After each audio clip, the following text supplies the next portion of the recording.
ಸಮಾರಂಭದ ಮುಖ್ಯ ಅತಿಥಿಗಳಾದಂಥ ಪ್ರಭಾಕರ್ ಅವರೇ,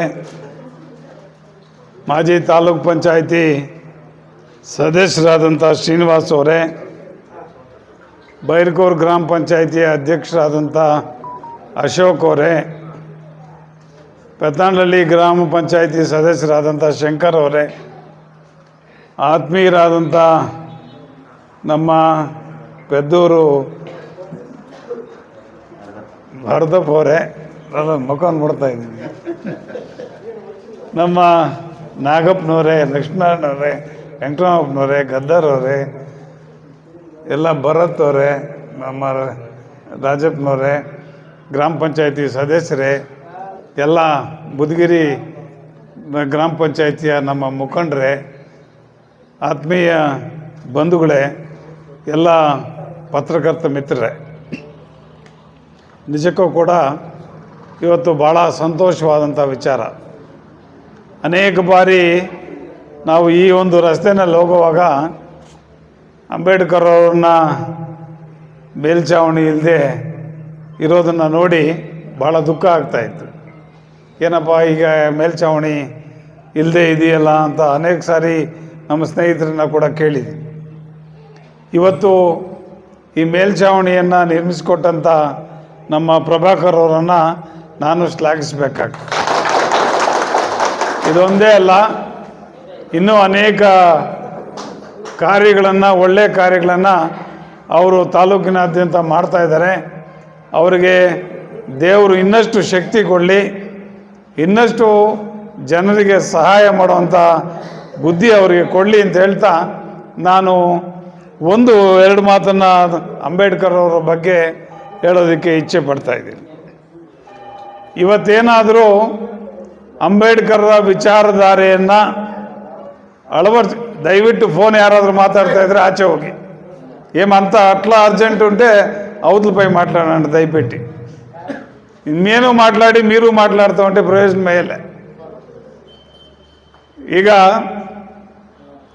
ಏನಾದರೂ ಅಂಬೇಡ್ಕರ್ ಅವರ ವಿಚಾರವನ್ನು, ಅಂಬೇಡ್ಕರ್ ದಾರಿಯನ್ನು ಪಾಲಿಸ್ತಾ ಇದ್ದೀವಿ ಅಂತಂದರೆ ನಮ್ಮ ಹಾಲು ಒಕ್ಕೂಟ, ಹಾಲು ಒಕ್ಕೂಟದಲ್ಲಿ ಒಂದು ಸೊಸೈಟಿ ಎಲ್ಲಿ ಒಂದು ನಮ್ಮ ಹಾಲಿನ ಡೈರಿ ಇದೆಯೋ ಅಲ್ಲಿ ಎಲ್ಲರ ಹಾಲನ್ನು ಕೂಡ ಸ್ವೀಕಾರ ಮಾಡ್ತೀವಿ. ಹೌದಾ ಇಲ್ವಾ? ಆಮೇಲೆ ಎಲ್ಲರೂ ಕೂಡ ಯಾವ ಜಾತಿ ಆದರೂ ಕೂಡ ಒಂದೇ ಲೈನಲ್ಲಿ ಬಂದು ಹಾಲನ್ನು ಹಾಕಬೇಕು.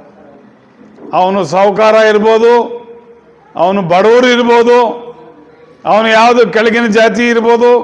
ಕೆಳಗಿನ ಜಾತಿ ಅಂತಿಲ್ಲ, ನಾವು ಅದನ್ನು ತಯಾರು ಮಾಡಿಕೊಂಡಿರೋದಷ್ಟೇ. ಯಾವುದೇ ಜಾತಿ ಆದರೂ ಕೂಡ ಹಾಲಿನ ಡೈರಿನಲ್ಲಿ ಕ್ಯೂನಲ್ಲಿ ಬಂದು ನಿಂತ್ಕೊಂಡು ಹಾಲು ಹಾಕಬೇಕು. ಅವರ ಎಲ್ಲರ ಹಾಲು ಕೂಡ ಬಿಳಿದಾಗೆ ಇರತಕ್ಕಂಥದ್ದು.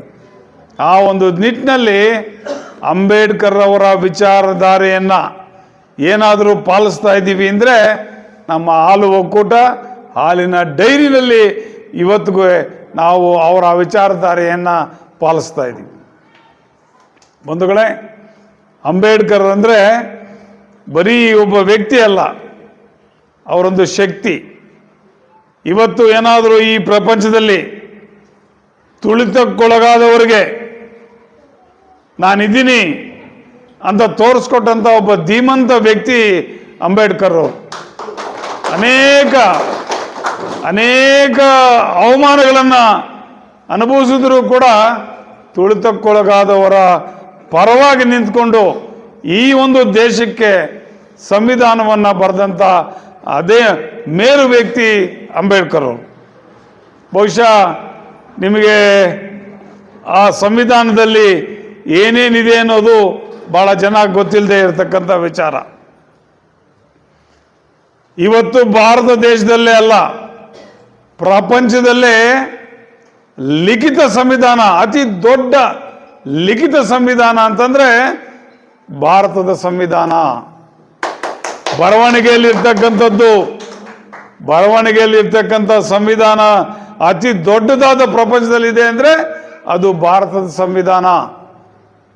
ಇಂಥ ಒಂದು ಸಂವಿಧಾನವನ್ನು ರೂಪಿಸಿದಂಥ ವ್ಯಕ್ತಿ ಡಾಕ್ಟರ್ ಅಂಬೇಡ್ಕರ್.